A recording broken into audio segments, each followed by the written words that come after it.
So today on the bench we have this voltage multiplier here. It's rather small, but it's quite nice. So currently it's giving out like 7 volts, which isn't that much, though, which isn't actually a surprise because I'm running this at like 24 megahertz. So these diodes are not really liking this. If we turn this frequency down, for example, we say to 1 megahertz, then it's up at 25 volts. So, because the thing with a diode is when it switches off, or when you reverse bias it, it takes a bit of time to reverse bias a diode. So, in other words, it's still technically opened and will still let current through. So, if I continue to bring down the current here, or frequency, then this is going to continue up a little bit more, because these diodes, I think I just turned off the frequency altogether now. So if we give this, we say that's 10 kilowatts, now we have 26 volts. If we increase the amplitude of the signal from 10 volts to 20 volts, then we have about 50 volts here, which is about double that we have before. Not really, but this isn't 100% efficient and stuff like that, and this meter is after all loading it down a little, so, but good enough. So this actually works, which isn't a surprise. Now I don't know how clearly this comes up on camera, but building a voltage multiplier is actually rather simple. So you start with one capacitor over on this side, which I have referenced to ground for some reason. Technically that doesn't really matter, because this doesn't really care. But, so I have tied this capacitor leg to ground, and then I just have this chain of diodes, each just pointing one step forward in the chain, which increases the voltage. If these diodes were pointed in the other direction, then we would get a negative voltage on this side. I could actually show that. And then also a very neat trick, when you're working with a breadboard and don't want your test leads flying all around, then you can actually tie them down. So that's actually quite nice, because now if I pull on this, the breadboard moves, but these doesn't move and accidentally short something out, which is actually an advantage. So, but yeah, we get 50 volts. So this voltage multiplier works quite happily. If we turn this down to, we say, 1 volt. The thing with voltage multipliers is because we still have the diode drop, which is like 0.6 volts. So if we currently feed this 1 volt, then it's not so much more that's going to get multiplied through this, and the efficiency of this is really going to kill it. So we barely get any voltage. And if we increase the voltage up here to, for example, 5 volts, it's going to be a bit better. So now there's more voltage left after each diode. So we end up with a higher voltage. So generally these voltage multipliers are better and better the higher the voltage you feed into them. Not really. There is still downsides, but as a general rule of thumb, it's actually quite good. If we change the wave from a sine wave to a square wave, then it also goes up. So that's 54 volts. And with a sine wave, it's about 53 volts. So it's not a huge difference. So this is a square wave, and that's a sine wave. So not big, technically. But yeah, so simple voltage multiplier. What I'm thinking of doing is building a transformer, something like this. I'm going to see that I'm not shorting stuff out. Something like this, but taking a new toroid for it, wrapping a few turns for like, I don't know how many volts, 10, 20, somewhere there is my idea. Maybe 12 volts could be good, because then I could just use a PC power supply. And I have a couple of those over there, so could be useful. So I could also use, because where do I have it? Yeah, up there I have a 24 volt power supply, which is quite good. I also have a couple of 5 volters and 5 volt power supplies on top of it. But yeah. So the idea is to use 12 or 24 volts, something like that, depending if I use that power supply or that power supply.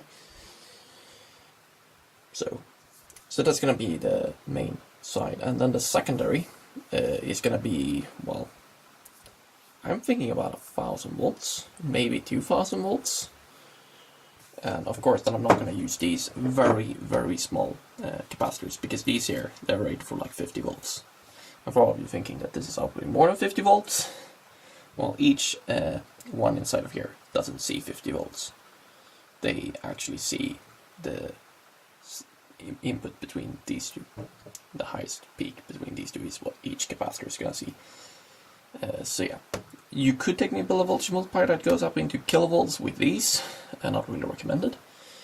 You could instead use something like these, which are mains rated. So these are about 600 volts, which is a bit better, because then you need fewer of them, because you can have more volts per stage. And as stated, more volts per stage, so if this is outputting more volts, it means that we get less efficiency loss because of diodes, which means we get a higher output voltage easier. So, and if these capacitors aren't good enough, then you can just move on forth to the next type of capacitor. So this here is, what are these rated? I think it says 3 kilovolts there. So yeah. Or maybe it says something else. What does it say? 3 kV? I don't really know. These are either 3 or 5 kV, and I'm thinking of running them 1 or 2. Simply because I don't know if these are 3 kV or 5 kV, and I don't feel like blowing up a capacitor at thousands of volts. Because that's a bit like poking a finger into mains, which isn't that nice. So yeah, that's the idea I have, because then I can build a high voltage power supply capable of like 4, 5, maybe 10,000 volts, and experiment around a little with that. Have a few ideas in mind. This is having a chip out of it. Thankfully ferrite isn't conductive. I wonder why they paint it. Probably for rigidity. So yeah. By the way, these types of ferrite cores aren't good at main frequencies, which I learned the hard way. Or I actually knew that before and just didn't think of it. Because I built this for the multimeter over here. But at mains frequencies, this saturates really quickly, which I've done a video on. And the more turns per volt one has, the harder it is to saturate it, technically. So, I think I said the opposite in the video I had, or in the prior video about it. Because, yeah, transformers aren't my strong side. I know they work, but I don't really know how. Compared to RF, which is really simple, but... so yeah, so the idea is that I'm gonna run this at like a couple of kilowatts, probably in the area of like 10-20 kilowatts, probably higher, because who wants to hear a transformer whining in the background? So I'm not gonna run it at 400 Hz, I'm not gonna run it at kilowatts, because that's gonna be annoying. I'm not gonna run it at 11.5 kilowatts, because that's really annoying. So maybe 40 kilowatts, 50? I probably need better diodes. So the question is just how fast switching diodes can I get, or rectifying diodes, because as stated at really high frequencies, these don't really rectify anymore. Then they start looking more and more like a conductor, which isn't a good thing. It's partly because of internal conductance, capacitance, and it's also partly because, well, diodes aren't infinitely fast at switching, so if we turn up this frequency over here, just going through all the different things, it would be nice if we could go in the other direction on this menu. So, when is this starting to drop out? There it's dropping, and that's about 50 kilowatts. So yeah, this is the thing I'm going to explore later on. How fast you can run switching diodes before, or rectifying diodes. These are 1 kV rated, so probably going to need 2 of them in series if I'm going to aim for 2000 volts. Probably 3 of them in series just because inductive kickback and stuff like that. EMF voltages aren't fun after all. That's 240 kilohertz. 400, still rather stable. I'm not really putting this under any load because this is 50 volts into a voltmeter, so barely any power. Still not gonna poke my finger over that because 50 volts is actually enough to sting, which isn't fun. 12 volts is also, well, your skin is having high enough resistance for it to not be really conductive. But if you cut yourself on 12 volt wires on both hands, so if you're working with something with one hand and then working with something else with the other, and you cut yourself on both, then you can actually conduct through the blood, because blood is substantially lower resistance than skin. So then you can actually grill yourself on a car battery and stuff like that. So 12 volts, it's safe, but it's dangerous at the same time, which is crazy. Or actually not. So yeah, up here at the closing to 700, it really starts to drop. So that's 800.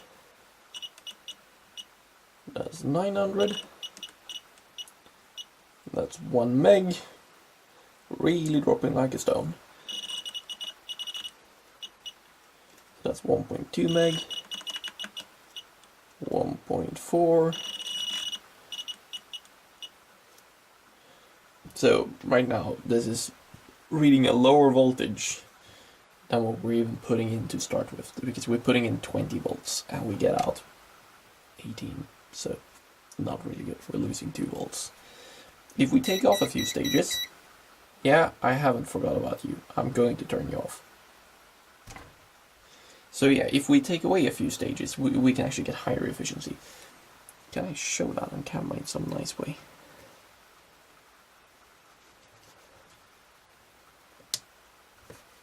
Downside was actually tying this down. I can't move it. It's stuck. So yeah. Maybe move it to that one. So yeah. There we have 12 volts. Lower efficiency. Funny. So yeah. But we're gonna turn this off, and because there's not so much more one can do here. It's a voltage multiplier, they're simple, and actually quite fun to build. I have built a few voltage multipliers before, going up into the couple of hundred kilovolt. Not a couple of hundred kilovolt, a couple of hundred volts. I once built one capable of 15,000 volt, and that was a stinger. In other words, huge sparks. Don't build particle accelerators with PVC tubes. Recommendation. So yeah, I'm going to build a high voltage power supply as a small project. I'm going to need to find a box good enough for this, because this is tiny, especially when you wind on a wire on it. How did you detect a face in this? I think this camera is fun. Interesting. But yeah, so voltage multiplier, better components, primarily better capacitors. Then I'm going to use, because these are actually quite decent up to 100 kilowatt apparently, so 40 kilowatt shouldn't be a problem. I can put 2 in series, get like 2000 volts, drive it this transformer with, for example, an H-bridge or something, something meant to drive like either steppers or a simple motor, maybe a servo, I don't know. I need to find a suitable H-bridge. So driving the transformer with an H-bridge, probably I'm going to need to buy a thicker wire for it. Like, this is a lot of things to just build a high voltage power supply. But yeah, that was about it, and I really need to clean my bench. And I just cleaned up this spot because, yeah. Have a nice day.